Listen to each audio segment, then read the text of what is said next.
ও বান্দা বান্দির দল, আমি আল্লাহ কি ঘুমটাকে তোমাদের জন্য আরামদায়ক বানায়া দেই নাই? এই যে শান্তির একটা ঘুম আল্লাহ দিলেন, বলেন এই ঘুমের ব্যবস্থা করে দিয়েছেন কে?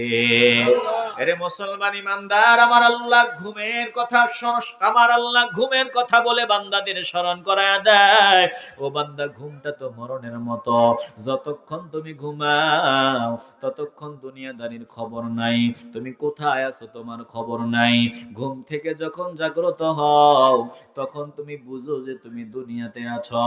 আল্লাহ তাআলা বলেন যে আরামের ঘুম ঘুমাইলা, কে তোমার জন্য আরামের ঘুমের ব্যবস্থা করে দিলেন? একটা জবানও বন্ধ রাখবেন না, দিলটা খুলে ভালোবাসার আওয়াজ দিয়ে বলবেন আরামের ঘুম যিনি আমাদেরকে দান করলেন, বলেন তিনি কে?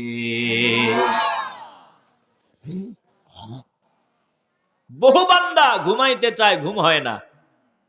আবার কোন বান্দা এমন আছে শুইতে দেরি হয়, ঘুমাইতে দেরি হয় না। কথা কয় না। আমার ড্রাইভার আছে একজন, বলে হুজুর আপনি পরে ঘুমায়েন, আমি আগে ঘুমাই। কেন? আমি ঘুমাইলে আপনি ঘুমাইতে পারতেন না। না, আপনি আগে ঘুমান, আমি পরে ঘুমাবো। আপনি আগে ঘুমায় যান, আমি পরে ঘুমাবো। কেন? আমি যদি ঘুমাই আপনার ঘুমের 12টা বাজবে। যখন প্রথম আসছিল তখন বলতেছে আমি ঘুমাইলে আপনার ঘুমের 12টা বাজবে। বুঝতে পারি নাই। বলে তাফসির কি, খুলে কও।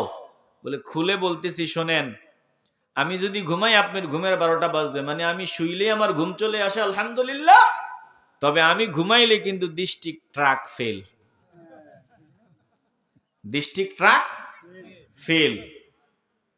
এত জোরে জোরে নাক ডাকি আপনি ঘুমাইতে পারবেন না, বাস্তবে জোরে জোরে নাক ডাকে। কিছু বান্দা এমন আছে শুইতে দেরি হয়, ঘুমাইতে দেরি হয় না।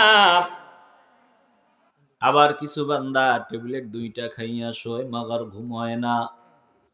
কোন বান্দা শুইলেই ঘুম চলে আসে, আবার কোন বান্দার ঘুম আসে না।